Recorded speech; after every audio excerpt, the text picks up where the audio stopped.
Benjamin নেতানিয়াহুকে আমেরিকার একটি বন্ধু দেশ অ্যারেস্ট করতে পারে। চ্যানেলটা সাবস্ক্রাইব করে নিয়ে সংক্ষেপে বলছি। 2024 সালে নভেম্বর মাসে ইন্টারন্যাশনাল ক্রিমিনাল কোর্ট বেঞ্জামিন নেতানিয়াহুকে ওয়ার ক্রাইম এবং গাজায় মানবতার বিরুদ্ধে অপরাধের জন্য অ্যারেস্ট ওয়ারেন্ট জারি করেছিল। কিন্তু নেতানিয়াহুকে কেন গ্রেপ্তার করা হয়নি, এখানে তার পিছনে বড় কারণ হলো ইন্টারন্যাশনাল ক্রিমিনাল কোর্ট অর্থাৎ আইসিসির মেম্বার দেশ 124টা।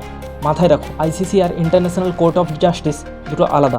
আইসিসিতে এই সবুজ রঙের টোটাল 124টা দেশ আছে, আর আইসিজিতে ইউনাইটেড নেশনের সব দেশ অর্থাৎ 193টা দেশই আছে। এই সবুজ রঙের 124টা দেশের ওপরে এই আদেশ লাগু হবে।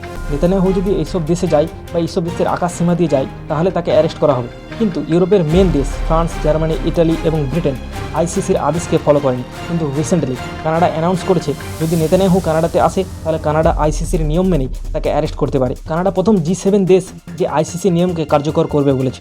কিছুদিন আগে কানাডা, ফ্রান্স, ব্রিটেন প্যালেস্তাইনকে দেশ হিসাবে স্বীকৃতি দিয়েছিল। গাজায় গণহত্যা ইসরায়েলকে পুরো কোণঠাসা করে দিয়েছে। পৃথিবীতে কোথাও ইসরায়েলিদের ভালো চোখে দেখা হচ্ছে না।